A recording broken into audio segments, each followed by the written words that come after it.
নমস্কার। খবরের অন্তরালের খবর নিয়ে ক্যালকাটা ডায়ালগস থেকে মনোজ দাস।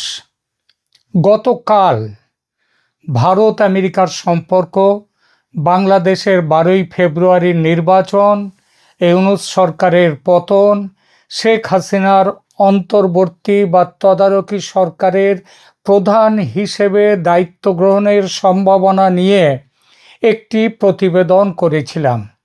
আপনাদের কাছে আমি কৃতজ্ঞ যে বিপুল সংখ্যায় আপনারা আমার প্রতিবেদন দেখেছেন। শুধু দেখা নয়, প্রচুর দর্শক মন্তব্য করেছেন। বেশিরভাগের মন্তব্যে আমার বিশ্লেষণ ও তথ্য উপস্থাপনের প্রশংসা করা হয়েছে, তবে সমালোচনা করেও সামান্য হলেও কিছু মন্তব্য আছে। আমার আজকের এই এপিসোড সেই সমালোচনার বিন্দুগুলোকে মাথায় রেখে এবং সেই সঙ্গে কালকের এপিসোডের আলোচিত বিষয়গুলোকে আরও তথ্যের মধ্যে দিয়ে প্রতিষ্ঠিত করার জন্যেই আমি আজকের এই এপিসোডটা করছি। আলোচনার শুরুটা করি ভারত আমেরিকার সম্পর্ক নিয়ে, তাহলে বিষয়টিকে বলার সুবিধা এবং বোঝার সুবিধা হবে। চীনের সঙ্গে কানাডা ও ব্রিটেনের বাণিজ্য চুক্তির তীব্র বিরোধিতা করার পর ট্রাম্প সাহেব নিজে ঘোষণা করেছেন শীঘ্রই চীন সফরে যাবেন তিনি। ট্রাম্প সাহেব কি তাহলে ভোল পাল্টাচ্ছেন? এদিকে মার্কিন পররাষ্ট্র সচিব মার্কো রুবিও ভারতের পররাষ্ট্রমন্ত্রীকে ওয়াশিংটনে আমন্ত্রণ জানিয়েছেন বিশেষ আলোচনার জন্য। এই বিশেষ আলোচনার মধ্যে প্যাক্স সিলিকা, তাতে ভারতের অন্তর্ভুক্তির কথা আছে। প্যাক্স সিলিকা মানে সিলিকন ভ্যালির এই যে এআই ইত্যাদি নিয়ে আমেরিকা নিজস্ব একটি সংগঠন, নিজের দলের বা বলবো নিজের দলের নয়, তার মতাবলম্বী তাদের সাথে একটা যারা যেসব দেশ থাকতে পারে তাদেরকে নিয়ে আমেরিকা একটা সংস্থা তৈরি করতে চলেছে, যার কথা হচ্ছে প্যাক্স সিলিকা, যার নাম। এবং এরখানে ভারতকে কিন্তু আমন্ত্রণ করা হয়নি এর আগে, কিন্তু এখন এই প্যাক্স সিলিকাতে ভারতের অন্তর্ভুক্তির জন্য পররাষ্ট্রমন্ত্রী জয়শঙ্করকে ফোন লাগিয়েছেন আমেরিকার পররাষ্ট্র সচিব সার্জিও গোর, যিনি ভারতে আমেরিকার রাষ্ট্রদূত এবং সেই সঙ্গে মধ্য এশিয়া ও দক্ষিণ এশিয়ার তিনি মার্কিন প্রতিনিধি।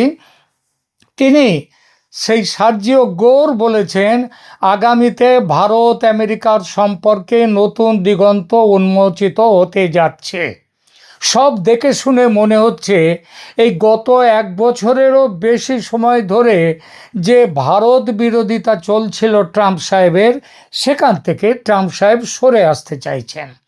চীন এবং ভারত বিষয়ে ট্রাম্প সাহেবের এই ইউটার্ন বা দ্বিমুখী চাল দেখে মনে হতে পারে চীনের ক্ষেত্রে তার সুর নরম হয়েছে, কিন্তু রাজনীতির অন্দরমহলে বিষয়টি আসলে আরও গভীর এবং কৌশলী।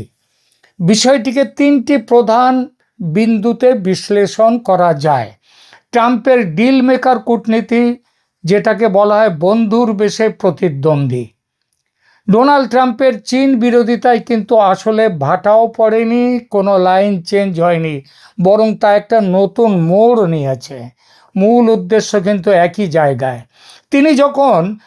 ট্রাম্প যখন ব্রিটেন এবং কানাডার সমালোচনা করেন চীনের সঙ্গে ব্যবসা করার জন্য, চুক্তি করার জন্য, তখন তিনি আসলে তার মিত্রদের ওপর নিজের নিয়ন্ত্রণ বজায় রাখতে চাইছেন।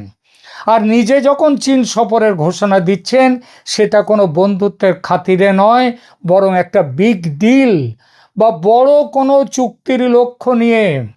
ট্রাম্পের কৌশল অনেকটা এরকম, আমি চীনের সঙ্গে কথা বলবো শক্তিশালী অবস্থান থেকে, কিন্তু তোমরা আমার মিত্র যারা, তারা যদি ওদের সাথে হাত মেলাও তবে সেটা দুর্বল যেভাবে সবলের শরণাপন্ন হয় সেরকম।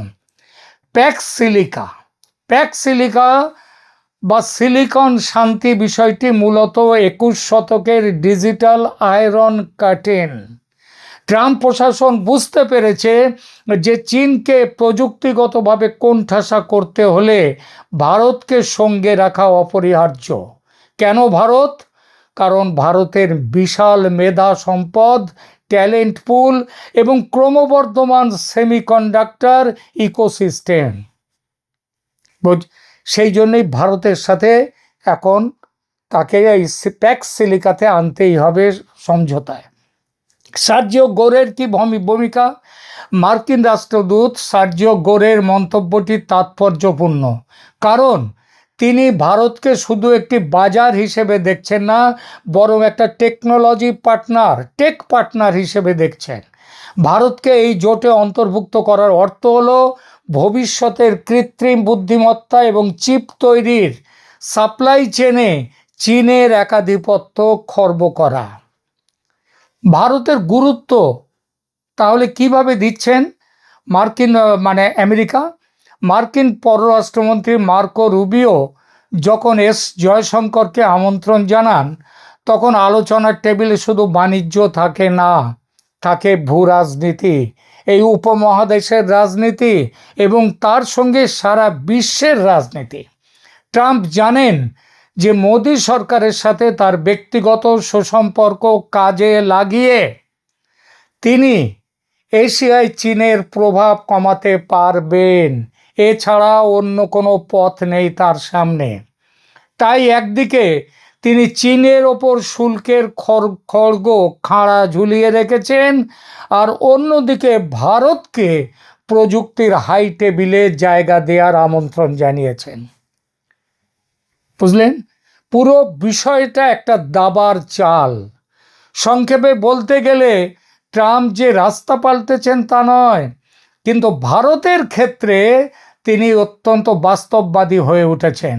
তিনি বুঝেছেন চীনকে একা হারানো কঠিন, তাই ভারতকে পাশে রাখা এবং তার নিজের মিত্রদের চীনের থেকে দূরে সরিয়ে রাখাটাই এখন আমেরিকার প্রধান অস্ত্র।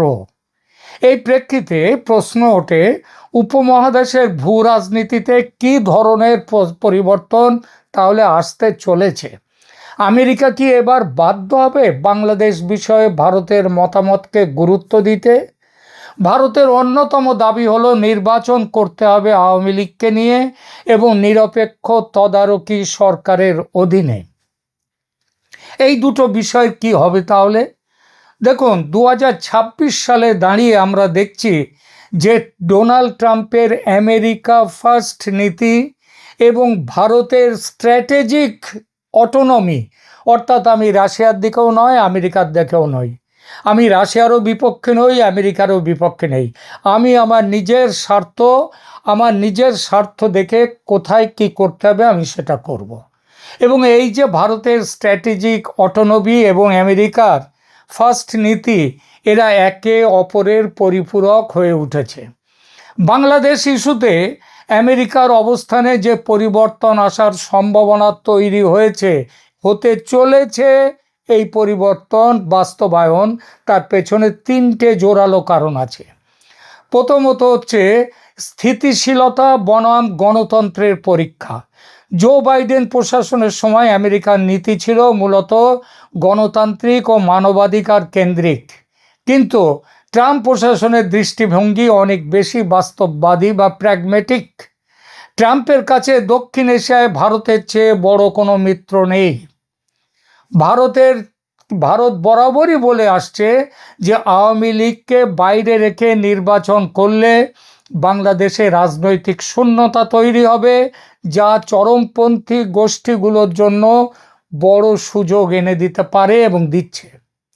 আর আমেরিকার ট্রাম্প প্রশাসন এতদিন এই বিষয়ে লিপ সার্ভিস দিয়ে গেছে কেবল, অর্থাৎ তেমন কোনো গুরুত্ব দেয়নি, কিন্তু এখন দিচ্ছে। ইতিমধ্যেই বাংলাদেশে ধর্মীয় উগ্রবাদ এবং সংখ্যালঘু সুরক্ষা নিয়ে উদ্বেগ প্রকাশ করেছে আমেরিকা। যেহেতু ভারতের নিরাপত্তা উদ্বেগ এবং ট্রাম্পের কাউন্টার টেররিজম পলিসি একটাই সুতোয় বাঁধা, তাই ওয়াশিংটন এখন ঢাকার চেয়ে দিল্লির চশমা দিয়ে বাংলাদেশ পরিস্থিতিকে বেশি গুরুত্ব দিচ্ছে। এই প্রসঙ্গে উঠে আসে প্যাক্স সিলিকা, যার কথা একটু আগে বললাম, এবং আমেরিকার কৌশলগত বাধ্যবাধকতা। ভারতকে যখন প্যাক্স সিলিকা বা বৈশ্বিক সেমিকন্ডাক্টর ও এআই মানে আর্টিফিশিয়াল ইন্টেলিজেন্স সাপ্লাই চেনের মূল অংশীদার করা হচ্ছে, তখন আমেরিকার জন্য ভারতের প্রতিবেশী অঞ্চলের স্থিতিশীলতা রক্ষা করা জরুরি। যদি বাংলাদেশ অস্থিতিশীল বা ভারত বিরোধী কোনো শক্তির সেখানে ডেরা তৈরি হয়, তবে ভারতের উত্তর পূর্বাঞ্চল এবং সামগ্রিকভাবে অর্থনৈতিক করিডোর ক্ষতিগ্রস্ত হবে। আমেরিকা কখনোই চাইবে না তাদের প্রধান টেকনোলজি পার্টনার ভারত তার নিজের আঙিনায় কোনো নিরাপত্তা সংকটে থাকুক। এই যে জ্ঞানটা, এটা সম্প্রতি হয়েছে। এই কৌশলগত বাধ্যবাধকতা থেকেই ট্রাম্প প্রশাসন বাংলাদেশের নির্বাচন ইস্যুতে ভারতের মতামতকে অগ্রাধিকার দিতে শুরু করেছে। এই প্রসঙ্গে অবধারিতভাবে এসে যায় আওয়ামী লীগ ও তদারকি সরকার প্রসঙ্গ, যে কথাটি গতকালকের ভিডিওতে আমি বলেছি। ভারতের দাবি অনুযায়ী একটি অন্তর্ভুক্তিমূলক নির্বাচন যেখানে আওয়ামী লীগও অংশ নেবে, তা এখন আন্তর্জাতিক মহলে নতুন করে আলোচিত হচ্ছে এবং আলোড়িত হচ্ছে। যদিও বর্তমানে একটি অন্তর্বর্তীকালীন সরকার রয়েছে, কিন্তু ভারত চাইছে এমন একটি কাঠামোয় সরকার যেখানে সব পক্ষ সমান সুযোগ পায়, অর্থাৎ নিরপেক্ষ তদারকি সরকারের অধীনে নির্বাচন। বলা বাহুল্য, ইউনূস সরকারের কাজকর্ম প্রমাণ করে দিয়েছে যে এই সরকার আদৌ নিরপেক্ষ নয়। মার্কো রুবিও এবং এস জয়শঙ্করের সম্প্রতি কিছু আলোচনা হয়েছে ওয়াশিংটনে, এবং আগামী সপ্তাহে আরও বেশি হবে। এই সপ্তাহে জয়শঙ্কর ওয়াশিংটনে যাচ্ছেন, সেখানে এই বিষয়ের ওপর সিলমোহর পড়বে যে আমেরিকা এখন একতরফা সংস্কার বা সংস্কারের নামে আরও অস্থিতিশীলতা তৈরি করার যে কাজ চলছে বাংলাদেশে, সেটা বাদ দিয়ে দ্রুত এবং অংশগ্রহণমূলক নির্বাচন করতে হবে, সেই দিকে ঝুঁকেছে আমেরিকা। ভূ রাজনীতির সম্ভাব্য সমীকরণ তাহলে বর্তমানে কোথায়? আমেরিকার ভারত বাংলাদেশ নীতিতে ব্যাপক মৌলিক পরিবর্তন আসছে এবং সেটা স্পষ্টও হয়ে উঠেছে। মানবাধিকার ও সংস্কার বিষয়ে অগ্রাধিকার ছিল আঞ্চলিক স্থিতিশীলতা ও নিরাপত্তার। ভারতের মতামত শুনতেন বাইডেন, কিন্তু নিজস্ব পথে চলত আমেরিকা। বর্তমানে ট্রাম্প প্রশাসন ভারতের নিরাপত্তা উদ্বেগকে অগ্রাধিকার দিচ্ছে। আওয়ামী লীগ ইস্যুতে আমেরিকার আওয়ামী লীগ বিরোধী কড়া অবস্থান ছিল। বর্তমানে আওয়ামী লীগকে নিয়ে অংশগ্রহণমূলক রাজনীতির পক্ষে সরব সমর্থন দিচ্ছে আমেরিকা। মূল কথা তার মানে দাঁড়াচ্ছে, ট্রাম্প সাহেব পাওয়ার পলিটিক্স এতদিনে বুঝতে শিখেছেন। তিনি জানেন যে এশিয়ায় চীনকে রুখতে হলে ভারতকে পুরো সমর্থন দিতে হবে, আর সেই সমর্থনের বিনিময়ে বাংলাদেশকে নিয়ে ভারতের কৌশল যেটা আছে সেটা মেনে নেওয়াই হলো আমেরিকার পক্ষে, ট্রাম্প সাহেবের পক্ষে একটা সহজ ডিল। এখানেই প্রশ্ন ওঠে যে বাংলাদেশের বর্তমান অন্তর্বর্তীকালীন সরকার এই প্রবল ভূ রাজনৈতিক চাপের মুখে তাদের নির্বাচনী রোডম্যাপ পরিবর্তন করতে বাধ্য হবে কি না। বাংলাদেশের রাজনীতির বিশ্লেষকদের একটা বড় অংশের সঙ্গে সাধারণ মানুষের বৃহৎ অংশ মনে করে ইউনূস সরকার এই প্রবল ভূ রাজনৈতিক চাপের মুখে 12 ফেব্রুয়ারির নির্বাচন স্থগিত করতে বাধ্য হবে। অনেকে এটাও মনে করেন যে যেহেতু ইউনূস সরকার আদৌ নিরপেক্ষ নয়, তাই এই সরকারের পতন অবশ্যম্ভাবী এবং নতুন তদারকি সরকারের অধীনে নির্বাচন হবে। আমি আমার গতকালের প্রতিবেদনে এই বিষয়টি নিয়ে বলেছিলাম যে সেই তদারকি সরকারের প্রধান হিসেবে শেখ হাসিনা দায়িত্ব নিতে পারেন। এই বিষয়টির বাস্তবতা কতখানি দেখা যাক। দেখুন, ভূ রাজনীতির দাবার বোর্ডে আমার গতকালের বিশ্লেষণটি হয়তো অনেকের কাছে বড় বেশি সাহসী এবং কৌতূহল উদ্দীপক মনে হয়েছে, কারো কারো মনে হয়েছে আমার সিদ্ধান্ত তথ্য নির্ভর নয়। এর উত্তরে বলি, রাজনীতিতে ও কূটনীতিতে অনেক কিছু পর্দার আড়ালে ঘটে, পর্দার সামনে আসতে সময় নেয়। বিশ্লেষকরা পর্দার সামনের ঘটনা নিয়ে মাথা ঘামান অবশ্যই, তবে তাদের ভাবনায় থাকে পর্দার আড়ালের ঘটনাও। এই ভাবনা থেকে তারা পৌঁছে যান ভবিষ্যতে কি ঘটতে চলেছে সেই জায়গাতে। আমার আওয়ামী লীগ বিষয়ে কালকের বলা কথাগুলো এই পর্দার আড়ালের কর্মকাণ্ডকে ভিত্তি করে, বিশেষ করে প্যাক্স সিলিকাতে ভারতের অন্তর্ভুক্তি এবং সার্জিও গোরের বার্তার প্রেক্ষাপটে দক্ষিণ এশিয়ার রাজনীতিতে যে বড় ধরনের হাওয়া বদল হচ্ছে তা অস্বীকার করছেন না আন্তর্জাতিক বিশ্লেষকরা। দেখা যাক তারা কি বলছেন। প্রথমত, 12ই ফেব্রুয়ারির নির্বাচন অনিশ্চয়তা নাকি ইউনূসের জেদ? বর্তমান অন্তর্বর্তীকালীন সরকার এবং প্রধান উপদেষ্টা মোহাম্মদ ইউনূস কিন্তু এখনো পর্যন্ত 12ই ফেব্রুয়ারির নির্বাচনে অটল রয়েছেন। তিনি বারবার বলছেন যে যাই বলুক নির্বাচন এই তারিখেই হবে। তবু কেন সন্দেহ? কারণ নিরাপত্তা উদ্বেগ। ভারত বলেছে বাংলাদেশে ভয়ঙ্কর পরিস্থিতি, গৃহযুদ্ধের মুখে বাংলাদেশ। মার্কিন দূতাবাসও ইতিমধ্যেই নির্বাচনের সময় সহিংসতার ব্যাপারে সতর্কতা জারি করে দিয়েছে। তাদের যারা বাংলাদেশে মার্কিন নাগরিকরা যারা আসতে চায় বা যারা আছে তাদের জন্য তৃতীয় ধরনের সংকেত সতর্কতা জারি করেছে। রাজনৈতিক চাপ দেখুন, এর সাথে সাথে আছে নিরাপত্তা উদ্বেগের সাথে। ভারতের নিরাপত্তা উদ্বেগ এবং আমেরিকার নতুন প্রশাসনের স্থিতিশীলতার নীতির চাপে শেষ মুহূর্তে নাটকীয় মোড় আসতে বাধ্য। তৃতীয়ত, গণভোটে জামাত জোট ও সরকারের পরাজয়ের সম্ভাবনা। আগে ভেবেছিল জামাত এবং ইউনূস সরকার, এরা ভেবেছিল যে ভোটের পক্ষে রায় নিয়ে তারা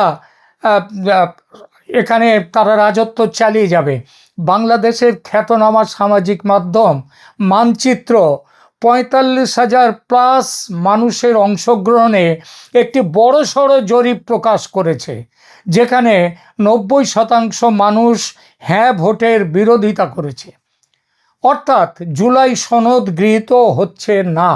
ওদিকে সংসদ নির্বাচনেও বিএনপির জয় জয়কার বলে দিচ্ছে যে প্রায় সমস্ত জরিপকারী তারা বিএনপিকে জয়ী দেখাচ্ছে।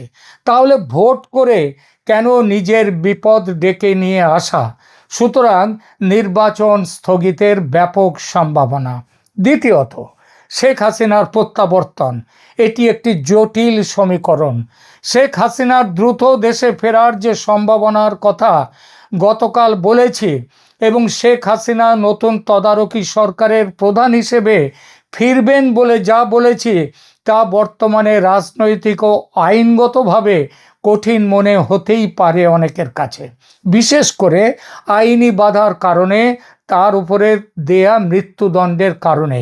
কিন্তু যে প্রক্রিয়ায় আন্তর্জাতিক ট্রাইব্যুনাল কানুনকে এড়িয়ে এই ট্রাইব্যুনাল গঠিত হয়েছে, যে প্রক্রিয়ায় বিচার হয়েছে, যেভাবে জাতিসংঘের মানবাধিকার কমিশনের ভুল রিপোর্টের ওপর ভিত্তি করে সাক্ষ্য প্রমাণ তৈরি হয়েছে, তাতে এই বিচার প্রক্রিয়া সম্পর্কে সিরিয়াস প্রশ্ন তুলেছে আন্তর্জাতিক মহল। সুতরাং ইউনূস জমানার পতন হলে এই জমানায় শেখ হাসিনার বিচারের রায়েরও মৃত্যু ঘটবে, আর সেটা নিশ্চিত করার লক্ষ্যে চলেছে ভারত, আর আমেরিকাও সেটা মানতে হবে বাধ্য হয়ে। কারণ ভারতের ওই যে বললাম ক্রমবর্ধমান প্রভাব এবং আমেরিকার নতুন ডিল, নতুন সম্পর্কের বোঝাপড়া। ট্রাম্প প্রশাসন এবং সার্জিও গোর যে ভারতের সাথে সম্পর্ককে নতুন উচ্চতায় নিয়ে যাচ্ছেন, তার প্রভাব বাংলাদেশে পড়বেই। ভারত অবশ্যই চাইবে বাংলাদেশে এমন একটি সরকার আসুক যারা তাদের সিকিউরিটি কনসার্ন বুঝবে। আমেরিকা যদি ভারতের পরামর্শকে পুরোপুরি মেনে নাও নেয় কোন ব্যাপারে, হাসিনার প্রত্যাবর্তনের ব্যাপারে, তাহলেও তারা হয়তো আওয়ামী লীগকে নিষিদ্ধ না করায় একটা অংশগ্রহণমূলক নির্বাচনের জন্য চাপ দিতে পারে। সে সরাসরি শেখ হাসিনাকে প্রদান করে নতুন তদারকি সরকারের ধারণাটি এই মুহূর্তে একটি দূরবর্তী পলিটিক্যাল থ্রিলারের মতো মনে করতে পারেন কেউ কেউ, কিন্তু মনে রাখবেন sometimes truth is a stranger than fiction, অর্থাৎ কল্পনার চেয়েও সত্যি হয়ে ওঠে বাস্তব। কে ভেবেছিল নির্বিষ কোটা বিরোধী একটা আন্দোলনের ফলে 5 আগস্ট 2024 শেখ হাসিনার সরকারের পতন হবে?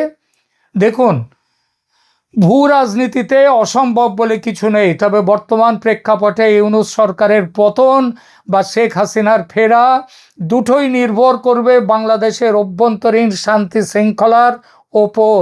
শান্তি শৃঙ্খলা বিপর্যস্ত হলে আগামী 10-12 দিনে কোথায় গিয়ে পৌঁছয় পরিস্থিতি সেটা দেখবেন।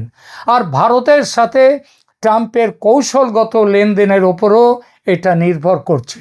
যে লেনদেন বা ডিল ইতিমধ্যেই অলমোস্ট ডান, আমি আবার বলছি অলমোস্ট ডান।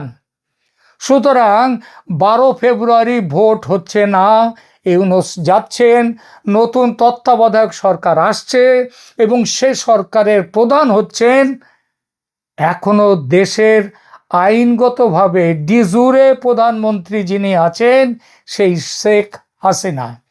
তিনি আর ডিজুরে প্রধানমন্ত্রী থাকবেন না, তিনি হবেন ডি ফ্যাক্টো প্রাইম মিনিস্টার। ধন্যবাদ।